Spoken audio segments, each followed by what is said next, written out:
오늘 저는 사무엘상 26장 말씀을 가지고 빠른 길보다는 정도로 가라라는 제목으로 함께 말씀 나누기를 원합니다. 10사람들이 사울 왕이 있는 기브아에까지 와서 다윗이 광야 앞 하길라 산에 숨어 있다고 밀고를 하게 됩니다.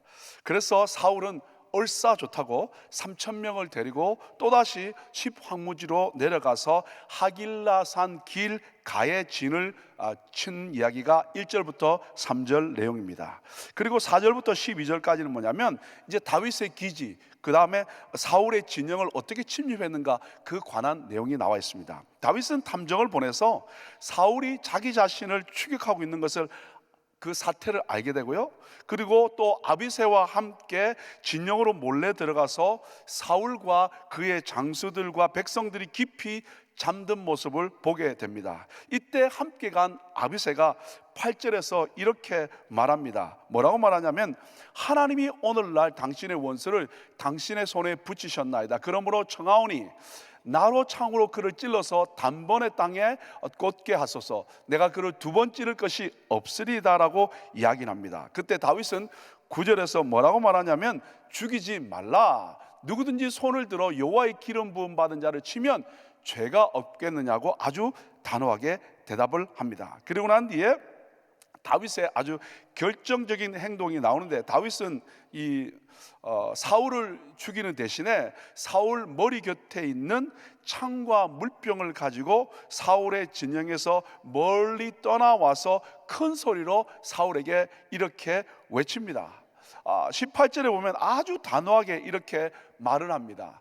내가 무엇을 하였으며 내 손에 무슨 악이 있나이까? 내가 잘못한 것이 무엇입니까? 라고 이야기하면서 19절과 20절에는 뭐라고 말하냐면 아주 단호하게 내 주 왕은 이제 종의 말을 들으소서 라고 이야기하면서 만일 왕을 격동시켜 나를 해하라는 이가 여호와시면 여호와께서는 제물을 받으시기를 원하나이다마는 만일 인자들이며 사람이 만약에 그렇게 했다면 그들의 여호와 앞에 저주를 받으리니 이는 그들이 이르기를 너는 가서 다른 신들을 섬기려 하고 오늘날 나를 쫓아내어 여호와의 기업에 붙지 못하게 함이니이다. 그런즉 청컨대 여호와 앞에 먼 이곳에서 이제 나의 피로 땅에 흐르지 말게 하옵소서. 이는 산에서 메추라기를 사냥하는 자와 같이 이스라엘 왕이 한 벼룩을 수색하러 나오셨음이니이다 라고 이야기를 합니다. 여러분, 메추라기는요 때를 지어서 광야 거기에 있다고요. 그런데 산에 와서 한두 마리 있는 메추라기를 잡아서 못하겠냐는 거죠. 무가치하고요 어리석은 행동을 지금 하고 있다라고 다윗은 사울에게 말해줍니다. 사울은 다윗의 목소리를 확인하고 난 뒤에 그를 용서합니다. 그는 다윗이 자신에게 해를 끼치지 않았음을 인식하고요 다윗의 선함을 인정합니다. 그리고 그는 21절에서 반성합니다. 사울이 가로되 내가 범죄하였도다. 내 아들아 다윗아 돌아오라. 내가 오늘 내 생명을 귀중히 여겼은즉 내가 다시는 너를 해하려 하지 아니하리라. 내가 어리석은 일을 하였으니 대단히 잘못되었다 라고 자신을 고백합니다. 그러자 다윗은 23절과 24절에서 이렇게 말합니다. 여호와께서 각 사람에게 그 의와 신실을 갚으시리니 이는 여호와께서 오늘날 왕을 내 손에 붙이셨으되 나는 손을 들어 여호와의 기름 부음을 받은 자 치기를 원치 아니하였음이니이다. 오늘날 왕의 생명을 내가 중히 여긴 것 같이 내 생명을 여호와께서 중히 여기셔서 모든 환난에서 나를 구하여 내시기를 바라나이다 라고 이야기를 합니다. 여러분, 오늘 이 내용에서는 여호와께서 그리고 여호와께서 계속해서 그의 고백은 여호와의 이야기입니다. 그리고 난 뒤에 사울은 25절에서 다시 한번 마지막 이렇게 고백하면서 오늘 본문을 마무리합니다. 내 아들 다윗아 내게 복이 있을지로다. 내가 큰 일을 행하겠고 반드시 승리를 얻으리라 하니라. 다윗은 자기 길로 가고 사울은 자기 곳으로 돌아가니라 라고 하면서 본문을 마무리합니다. 오늘 저에게 주신 한 구절 말씀은 9절 말씀입니다. 우리 함께 읽겠습니다. 다윗이 아비새에게 이르되 죽이지 말라. 누구든지 손을 들어 여호와의 기름 부음을 받은 자를 치면 죄가 없겠느냐라는 말씀입니다. 여러분, 다 잠들어 있습니다. 군대 장관과 백성들이 한 칼에 끝낼 수 있는 더 없이 좋은 기회였습니다. 그간 얼마나 고생을 많이 했습니까? 여러분, 블레셋의 가드로 가서 수염에 침을 흘리면서 문을 긁으면서 미친 척했던 다윗의 그 모습도 있었습니다. 광야 곳곳을 전전긍긍하면서 얼마나 고생했습니까? 자기 때문에 제사장 85명이 몰살당했던 안타까운 그때도 있었습니다. 여러분, 아둘람 굴에서 어디요? 모압까지 갔다가 그리고 계속해서 쫓겨다니는 그 모습이 다윗의 모습 아니었습니까? 그런데 어떻게 이렇게 여러분 단칼에 끝낼 수 있는 그 기회에 그는 그를 죽이지 않을 수 있었을까요? 빠른 길을 갈 수 있었던 그가 왜 그 빠른 길을 가지 않고 주님이 원하시는 바른 길 정도로 갈 수 있었을까요? 오늘 저는 이 제목, 누가 빠른 길보다 정도로 갈 수 있을까? 그죠? 이게 오늘 제목입니다. 첫 번째는 저는 이거라고 생각합니다. 여호와가 살아 역사하심을 믿는 자입니다. 예수를 믿고 교회를 다니지만 정말 하나님 그분이 살아 역사하심을 믿는 자만이 빠른 길보다는 정도로 갈 수 있는 줄 믿습니다. 오늘 새벽에 나온 우리 한 분 한 분도 정말 빠른 길 가기를 원하십니까? 아니면 주님이 원하시는 의의 길 가기를 원하십니까? 그죠? 여러분, 그렇다고 해서 다윗이 넉넉히 그냥 있지 않았습니다.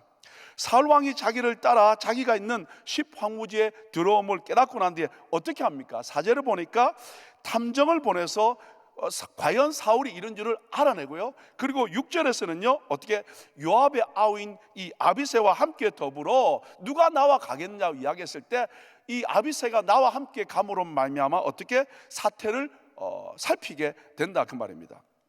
여러분, 사울이 있는 곳으로 가서 이 아비새를 데리고 삶의 현장으로 갔다는 거죠. 노력한다라는 거죠. 내가 할 수 있는 것은 한다는 겁니다. 최선을 다한다는 겁니다. 그러나 그것으로 끝나지 않고 하나님의 사람은 하나님의 역사하심을 신뢰한다는 거죠. 문제 앞에 여러분 노력도 하고요, 기도도 하고요, 그리고 여러 가지 많은 방법도 취합니다. 그러나 그것이 끝이 아니라 그 이면에 역사하시는 하나님이 살아 역사하심을 믿는다, 그 말입니다. 여러분, 함께 간 아비새가 8절에 아까 말씀드린 것처럼 뭐라 그랬습니까? 8절의 하반절에 보면 하나님이 오늘날 당신의 원수를 당신의 손에 붙이셨나이다. 그러므로 청하오니니 나로 창으로 그를 찔러서 단번에 땅에 꽂게 하소서. 내가 그를 두 번 찌를 것이 없으리다. 내가 하겠다라는 거죠. 당신의 손에 피를 묻히지 않겠다는 거죠. 그런데 여러분, 다윗은 한치의 고민도 없습니다. 아주 단호하게 9절에 오늘 받은 말씀이 이겁니다. 말씀드린 것처럼 죽이지 말라. 누구든지 손을 들어 여호와의 기름 부음을 받은 자를 치면 죄가 없겠느냐라고 이야기합니다. 이렇게 고백할 수 있는 것은 말씀드린 것처럼 정말 내가 믿는 하나님이 이름만 있는 것이 아니라 살아 역사하신 것을 믿는다는 거죠. 여러분, 10절 말씀 한번 볼까요? 정확하게 나와 있습니다. 또 가로되 여호와께서 사시거니와 여호와께서 그를 치시리니. 여러분, 오늘 내가 정말 빠른 길을 가지 않고 하나님께 그것을 맡길 수 있는 것은 뭐냐면, 내가 믿는 하나님이 이름만 있는 하나님이 아니라 죽은 하나님이 아니라 자연을 만들어놓고 끝나는 자연주의의 디즘의 하나님이 아니라 지금도 살아 역사하시는 하나님이라는 거예요. 그 하나님을 믿기 때문에 난 빠른 길 택하지 않겠다는 거예요. 고생길이 열린다 할지라도 나는 하나님의 길을 가겠다는 거죠. 여러분, 또 12절을 보십시오. 다윗이 사울의 머리 곁에서 창과 물병을 가지고 떠나가되 깨든지 이를 보든지 알든지 하는 사람이 없었으니 이는 여호와께서 그들로 깊이 잠들게 하셨으므로 그들이 다 잠이었더라. 여러분, 이 말씀도 또 뭡니까? 23절과 함께 더불어 보시기를 원합니다. 여호와께서 각 사람에게 그 의와 신실을 갚으시리니 이는 여호와께서 오늘날 왕을 내 손에 붙이셨으되 나는 손을 들어 여호와의 기름 부음을 받은 자 치기를 원치 아니하였음이니이다. 여러분, 왕과 군대 장관과 백성들이 그렇게 곤히 자고 있을 때 우리는 이렇게 생각합니다. 아하, 하나님 나한테 기회를 줬구나. 그를 죽일 수 있는 기회구나. 그런데 다윗은 그렇게 보지 않았다는 거죠. 아, 하나님이 그들을 잠들겠구나. 그 말은 뭐냐면, 아, 하나님이 이면에서 역사하고 있구나. 어떻게 한 사람도 눈 뜨지 않고 자고 있었을까? 이것을 그는 어떻게 해석했냐면, 죽일 수 있는 기회라고 보지 않고 하나님이 역사하는 기회로 봤다는 거죠. 성경을 보는데 여러분, 이런 관점을 본다는 거죠. 내 중심으로 내가 원하는 방식으로 성경을 보지 않고 하나님의 뜻이 이루어지는, 그 하나님의 역사하시는 그 하나님의 방법으로 성경을 보기 시작한다는 거죠. 이것이 바로 다른 모습입니다. 다른 믿음의 해석인 줄 믿습니다.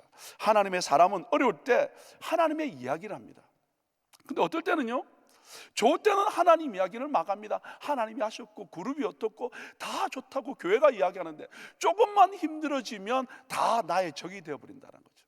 하나님은 온데간데 없다는 거죠. 근데 진짜 하나님의 사람은, 하나님의 역사하심을 믿는 사람은 우리 대화 가운데 하나님 여호와 그분이 계속해서 언급되고 있다는 거죠. 여러분, 다윗은 사역 가운데, 삶 가운데 어릴 때부터 하나님이 살아 역사하심을 경험했던 사람입니다. 우리가 잘 알고 있지 않습니까?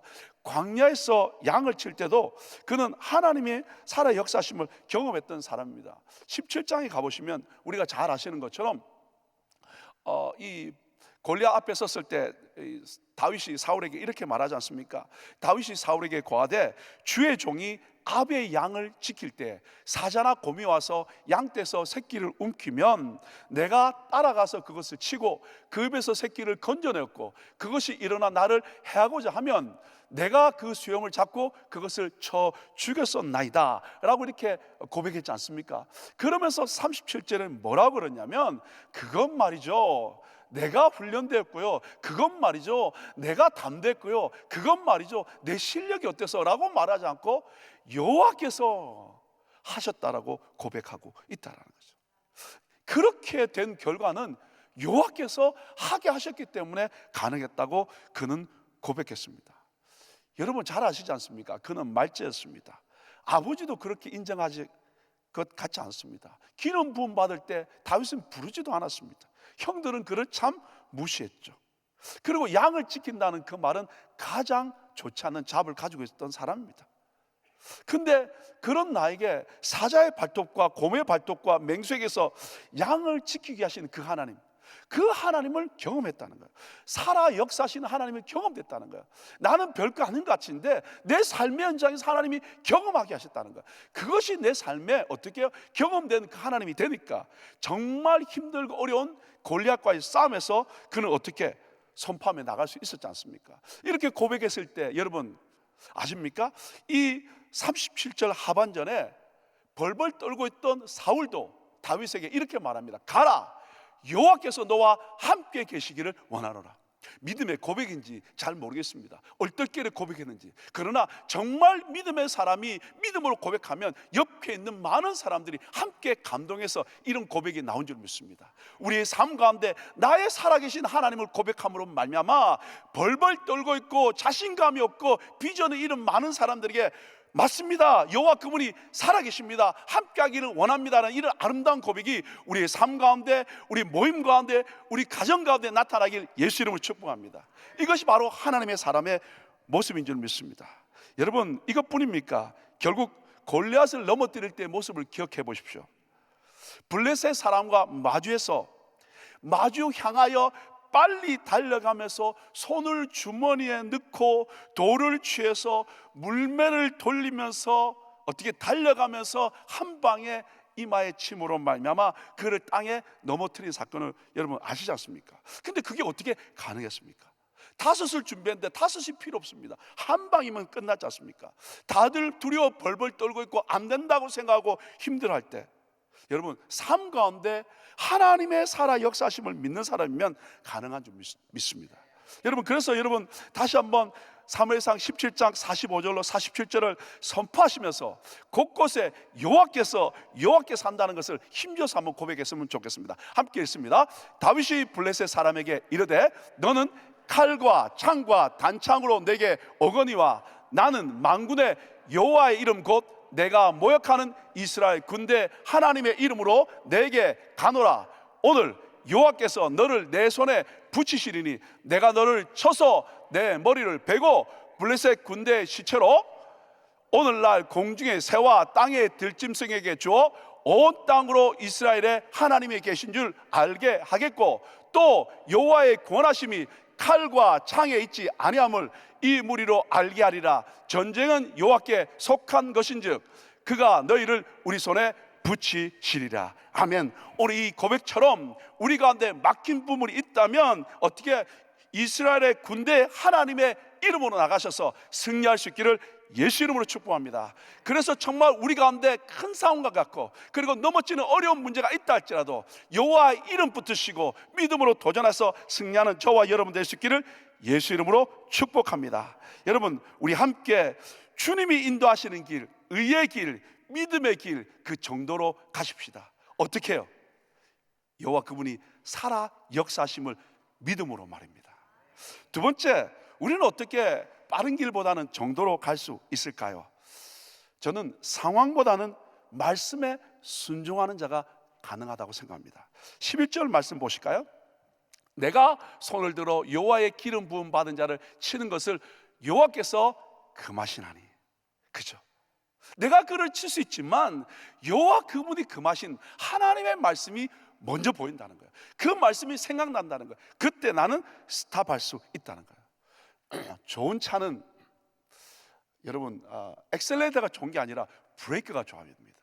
좋은 칼은 칼날이 좋아야 되는 것이 아니라 칼집이 좋아야 됩니다.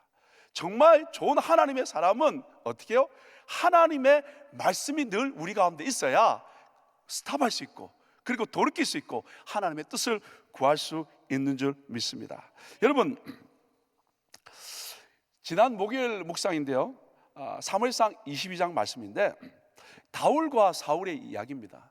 사울이 다윗을 쫓고 있지 않습니까? 그러면 누가 불안해야 됩니까?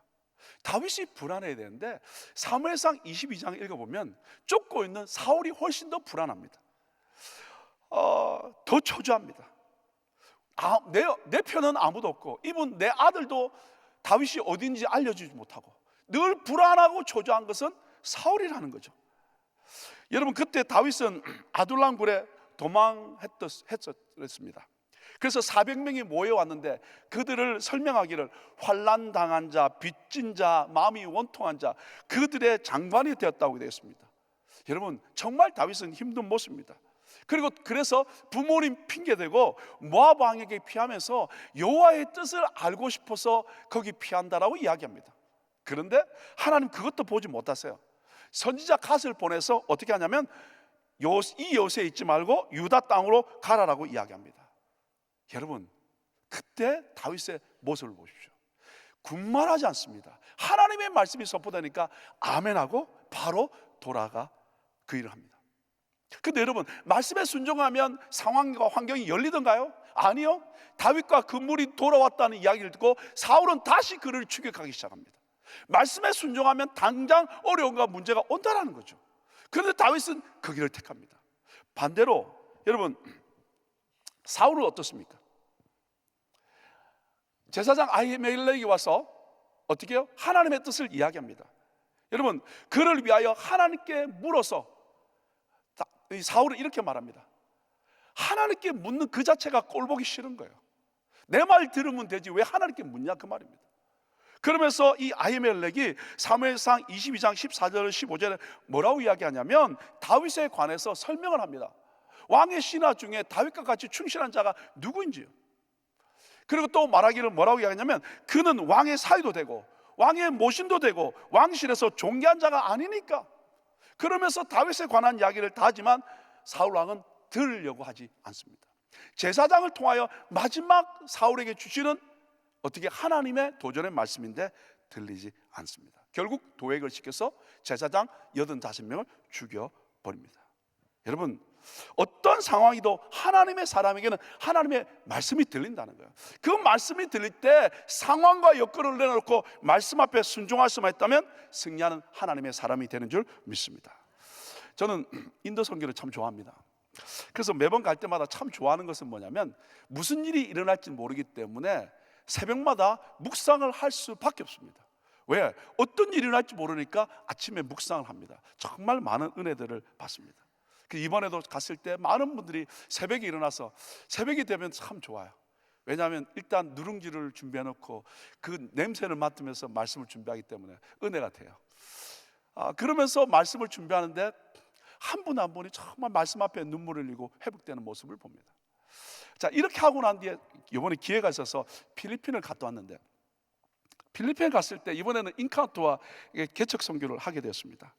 아주 편안하게 생각했습니다. 인도에 생각하면 필리핀은 훨씬 더 편안하고 좀 쉬울 줄 알았습니다. 근데 갈 때부터 꼬이기 시작해서 정말 힘들었습니다. 13시간 비행해서 가고, 제가 운전한 건 아니지만 7시간 눈이 와서 7시간 동안 줄을 서서 비행기표를 바꾸고, 근데 또 7시간 줄을 서서 프론트에 갔더니 비행기가 다 캔슬되고 이틀 후까지 비행기가 풀이 되어 있고, 그래서 모든 비행기를 다 캔슬하고 다시 다른 비행기를 끊고, 그래서 겨우 갔더니 화요일 날 저녁에 출발했는데 필리핀에 도착하기를 금요일 아침에 도착했으니까, 그리고 우리는 아주 여유있고 가서 팀멤버 훈련시킨다고 이야기했는데 바로 도착해서 1시부터 시작했으니까 얼마나 풀이 됐습니까? 그런데 하나님이 은혜를 주시려고 역사하셨습니다.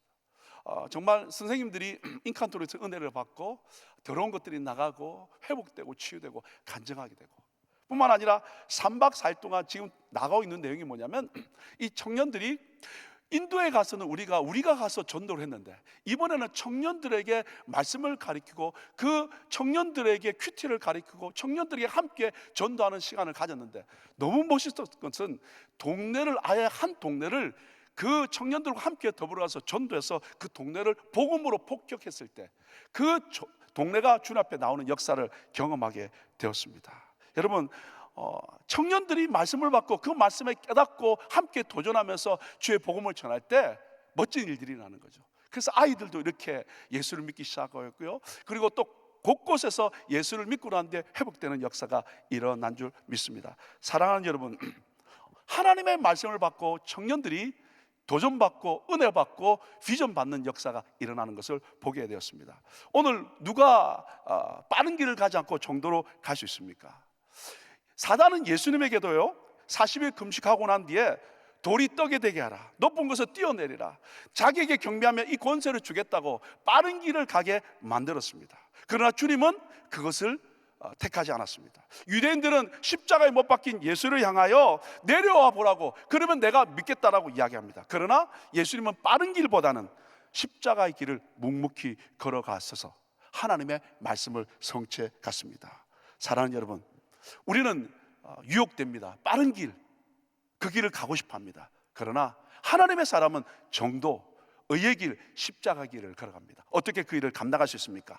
살아 역사하시는 주님을 믿음으로 가능합니다. 그리고 상황보다는 말씀을 붙들므로 가능합니다. 정말 이 성탄 주안에 그 주님 붙드시고 빠른 길보다는 정도로 저와 함께 갈 수 있기를 예수 이름으로 축복합니다. 같이 기도하겠습니다. 주님 감사합니다. 우리의 삶 가운데 유혹이 있습니다. 어렵고 힘들면 힘들수록 더 빠른 길 가고 싶습니다. 그러나 오늘 다윗은 빠른 길보다는 믿음의 길, 정도로 믿음으로 선포하고 우리 주님처럼 걸어갔습니다. 우리 함께 어떤 상황에서도 의의 길, 십자가의 길, 주님의 길 택할 수 있도록 인도하여 주옵소서. 감사하며 예수 이름으로 축복하며 기도 올리옵나이다. 아멘. 우리 말씀 생각하시면서 주의 길을 가리라 찬양합니다.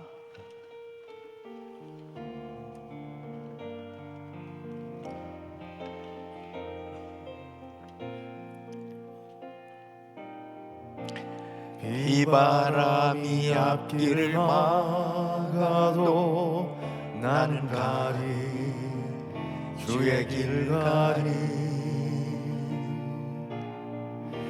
눈보라가 앞길을 가려도 나는 가리 주의 길 가리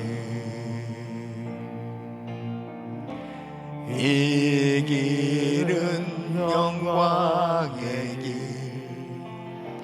이 길은 승리의 길, 나를 구원하신 주님이 십자가 지고 가신 길. 두 손 높이 드시고 나는 가리라 주의 길을 가리라 주님 발자취 따라 나는 가리라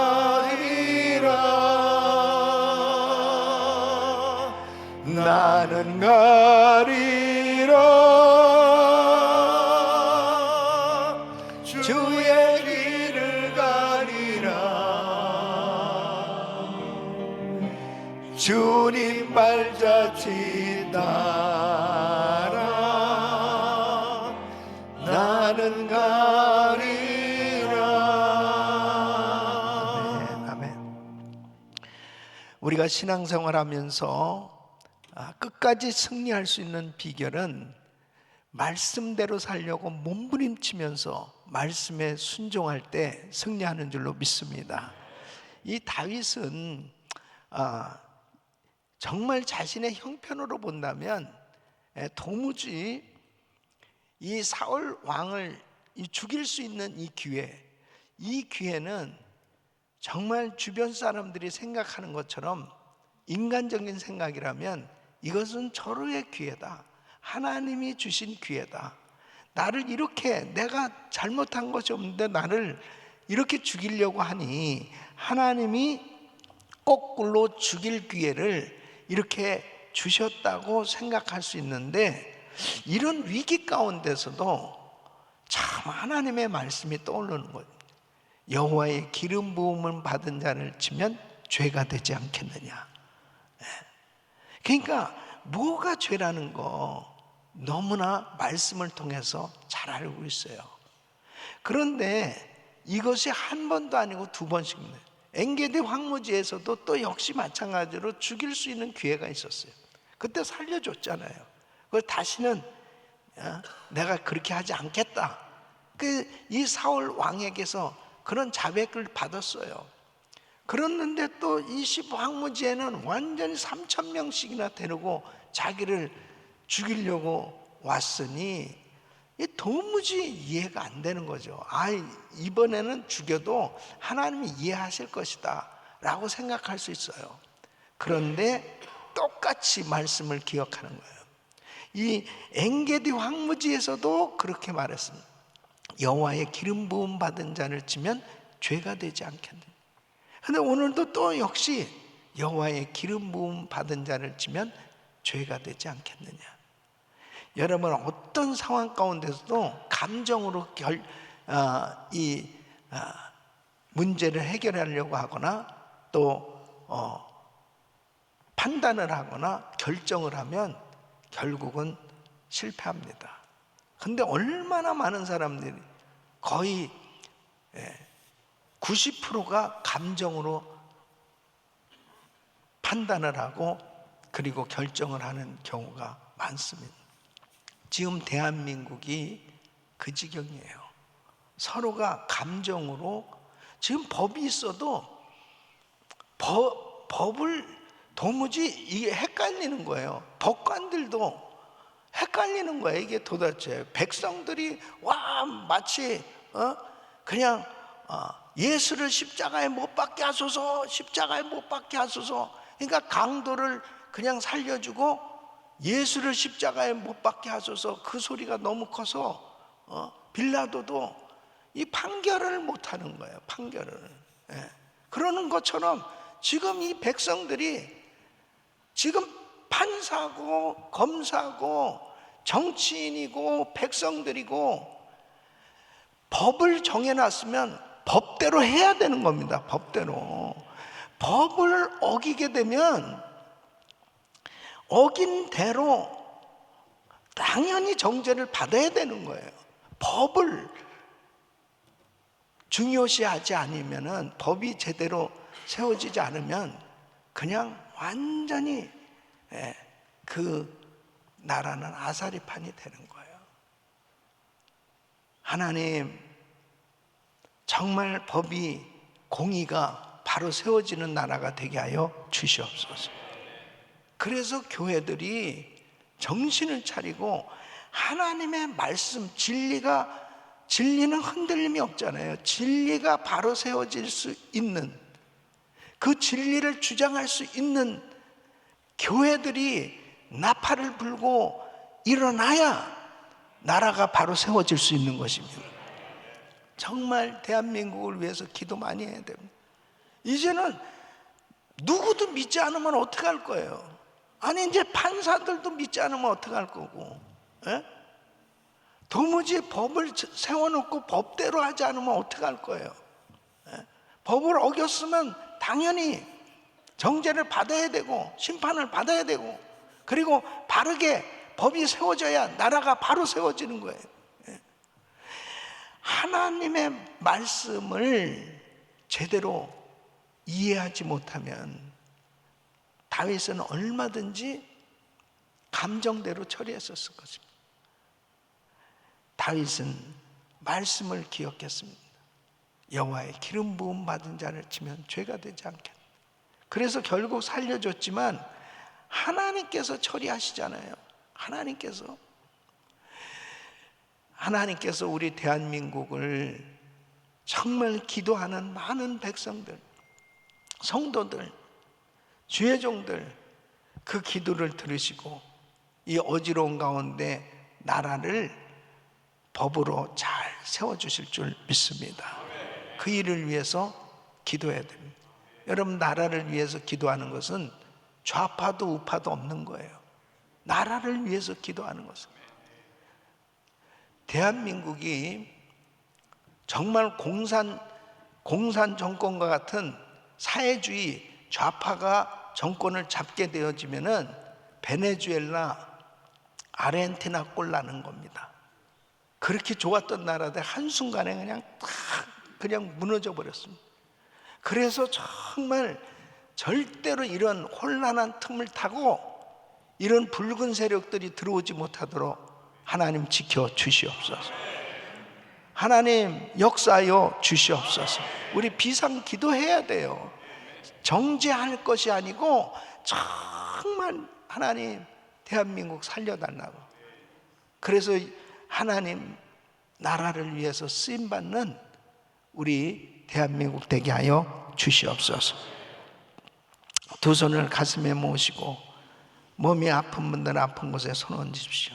거룩하신 아버지 하나님, 위기 상황 가운데서도 다윗은 말씀을 기억했습니다. 말씀을 붙들었습니다. 말씀에 순종했기에 하나님께서 끝까지 책임져 주셨습니다.